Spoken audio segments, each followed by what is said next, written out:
चारों तरफ पानी, हरियाली और खूबसूरत दृश्यों से घिरे हुए आइलैंड पर कौन नहीं जाना चाहता। आइलैंड शब्द सुनते ही हमारे मन में एक शांत और खूबसूरत जगह की तस्वीर मन में आती है। लेकिन क्या हो अगर उसी खूबसूरत जगह पर हजारों भूतिया डॉल्स हो तो?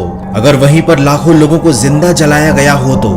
और उसी खूबसूरत जगह पर जो आता है वो कभी जिंदा लौटकर नहीं जाता हो तो क्या आप ऐसी जगह जाना चाहोगे? तो भैया साल के पहले वीडियो में हम चलेंगे आइलैंड की सैर पर, लेकिन किसी खूबसूरत जगह पर नहीं बल्कि एक भूतिया आइलैंड पर। और एक नहीं, तीन भूतिया आइलैंड पर। और ये ऐसी जगह है जहाँ के बारे में जानकर आपके रोंगटे खड़े हो जाएंगे, आंखों के गुर्रिए बड़े हो जाएंगे। क्योंकि भैया जो भी गया भूतिया आइलैंड उसकी बज गई बैंड। तो खाने पीने का सामान साथ में रख लो, चलते हैं आइलैंड की सैर पर साल के पहले फाड़ू वीडियो में।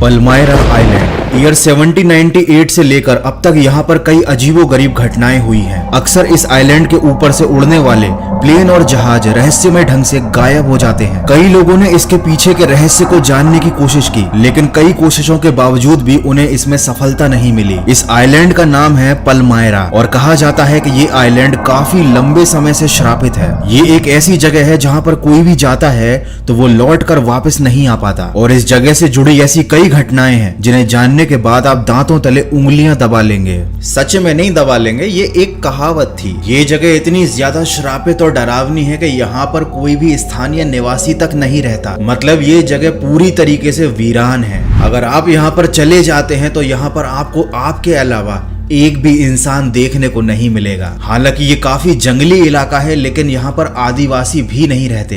लेकिन कुछ लोग ऐसे भी थे जो यहाँ पर रिसर्च करने गए, यहाँ के रहस्य के बारे में पता लगाने गए। यहाँ पर कई पैरानॉर्मल एक्टिविटिस्ट भी गए जिन्होंने यहाँ पर होने वाली पैरानॉर्मल घटनाओं के राज जानने की कोशिश की। उनको पता चला कि यहाँ पर एक आत्मा रहती है जो यहाँ पर छिपे एक खजाने की रक्षा करती है। हालांकि कुछ लोग इस खजाने के लालच में यहाँ पर आए जरूर, लेकिन उनके साथ क्या हुआ किसी को पता नहीं चला। जो लोग इस आइलैंड पर रिसर्च करने के लिए आए थे उनके मुताबिक इस रहस्यमय जगह पर उन्होंने काफी अजीबोगरीब महसूस किया। वे बताते हैं कि उन्होंने यहाँ पर कई ताकतों का सामना किया। उन्हें महसूस हुआ कि जैसे यहाँ पर कोई आत्मा उनका पीछा कर रही हो। और यही कारण है कि पलमायरा आइलैंड पूरी तरीके से सुनसान है। यहाँ पर कोई भी जाना पसंद नहीं करता। तो मुझे कमेंट करके जरूर बताना अगर ऐसी कोई कंडीशन आ जाती है जहाँ पर आपको किसी आइलैंड पर छुपना पड़े और आप पलमायरा आइलैंड के नजदीक हो, तो क्या आप वहां पर जाकर छिपना पसंद करेंगे? डॉल्स आइलैंड ये दुनिया का सबसे ज्यादा अजीबोगरीब आइलैंड है। इसको डॉल्स आइलैंड कहा जाता है, लेकिन इसका असली नाम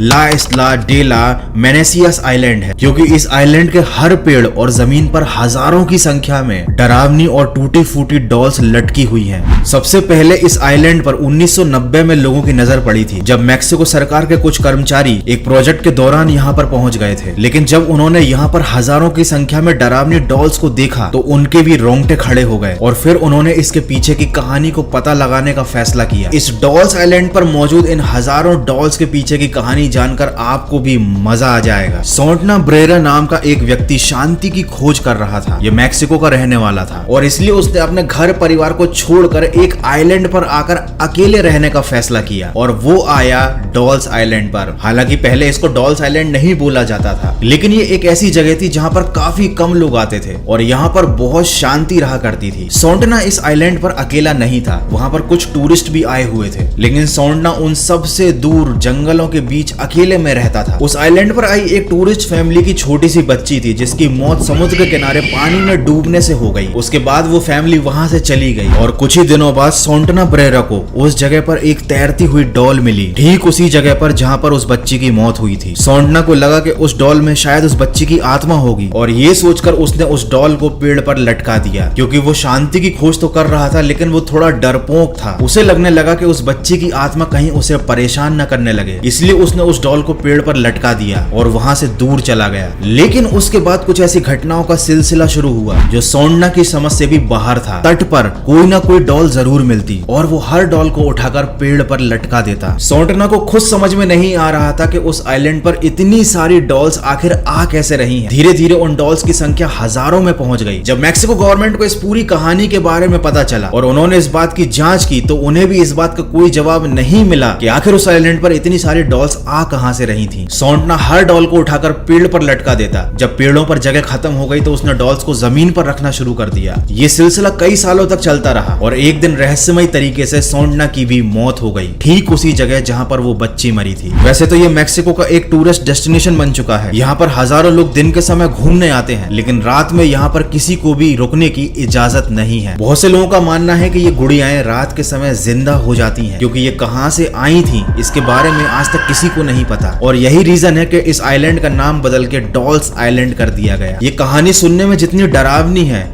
सोचो जिस व्यक्ति के साथ ये घटना घटी होगी उसकी क्या हालत हुई होगी। तो आपको क्या लगता है आखिर क्या रीजन था उस आइलैंड के ऊपर आने वाली इतनी सारी डॉल्स के पीछे? आखिर वो डॉल्स कहां से आई थी और क्या वो आइलैंड वाकई में श्रापित है या इन सारी घटनाओं के पीछे कुछ और ही रीजन है? मुझे कमेंट करके जरूर बताना। पोवेगलिया आइलैंड, इटली का ये पोवेगलिया आइलैंड कभी अपनी खूबसूरती के लिए जाना जाता था, लेकिन आज इसे आइलैंड ऑफ डेथ कहा जाता है। लेकिन यह मौत का टापू हमेशा से ऐसा नहीं था। इसके हॉन्टेड होने के पीछे है एक बहुत ही दर्दनाक कहानी। आज से कई साल पहले इटली में प्लेग की बीमारी फैली थी और इस बीमारी ने भारी संख्या में लोगों को मारा था। इस प्लेग ने इटली में कोहराम मचा दिया था। जब इटली की सरकार इस बीमारी पर काबू नहीं कर पाई तो उन्होंने करीब 1,60,000 मरीजों को पोवेगलिया आइलैंड में ले जाकर जिंदा जला दिया, क्योंकि वो लोग इन्फेक्टेड थे। लेकिन मौत का सिलसिला यहीं पर नहीं रुका। प्लेग के बाद इटली में ब्लैक फीवर मतलब काला बुखार नाम की एक लाइलाज बीमारी फैल गई और इससे भी लाखों की संख्या में लोग मारे गए। और जिन भी लोगों की मौत इस बीमारी से होती थी उनकी बॉडी को पोवेगलिया आइलैंड में ले जाकर दफना दिया जाता था या जला दिया जाता था। इस आइलैंड के आसपास रहने वाले लोगों का कहना है कि यहाँ पर रात में अजीबोगरीब आवाजें सुनाई देती हैं, आत्माओं के होने का एहसास होता है। हो सकता है कि जिन लोगों को यहाँ पर लाकर जिंदा जला दिया गया हो उन लोगों की आत्माएं इसी आइलैंड पर निवास करने लगी हों। अजीब बात यह है कि इस टापू का रहस्य जानने के लिए यहाँ पर कई लोग आए, लेकिन उनके साथ कुछ न कुछ ऐसी पैरानॉर्मल घटना हुई जिसकी वजह से उनका ये रिसर्च अधूरा रह गया। वो किसी कंक्लूजन पर नहीं पहुंच पाए। यही रीजन है कि लोगों ने मान लिया है कि ये आइलैंड श्रापित है, यहाँ पर शैतानी शक्तियां हैं और अब तो इटली की सरकार ने इस आइलैंड पर जाने पर पाबंदी लगा रखी है। हालांकि अगर कोई अपने रिस्क पर यहाँ पर जाना चाहता है तो वो जा सकता है। तो भैया ऐसी खतरनाक जगहों पर अपने रिस्क पर कौन ही जाएगा? मुझे लगता है कि मैन वर्सेस वाइल्ड के बियर ग्रिल्स को एक बार ऐसे किसी आइलैंड पर जरूर जाना चाहिए, क्योंकि वो तो किसी भी कंडीशन में सर्वाइव कर ही सकता है। क्या पता कभी बियर ग्रिल्स हमारा ये एपिसोड देख के ऐसे किसी आइलैंड पर ही चला जाए। एनीवे बियर ग्रिल्स कहीं जाए या ना जाए, आप कहीं मत जाना बिना लाइक किए, और पहली बार आए हो तो बिना सब्सक्राइब किए। बस उम्मीद करते हैं कि नास्ट्रेदामस की भविष्यवाणी के अनुसार 2022 में ज़ोंबी अपोकलिप्स ना आए। तो यार नए साल को एंजॉय करो और हाँ मास्क वास्क पहन के रखना।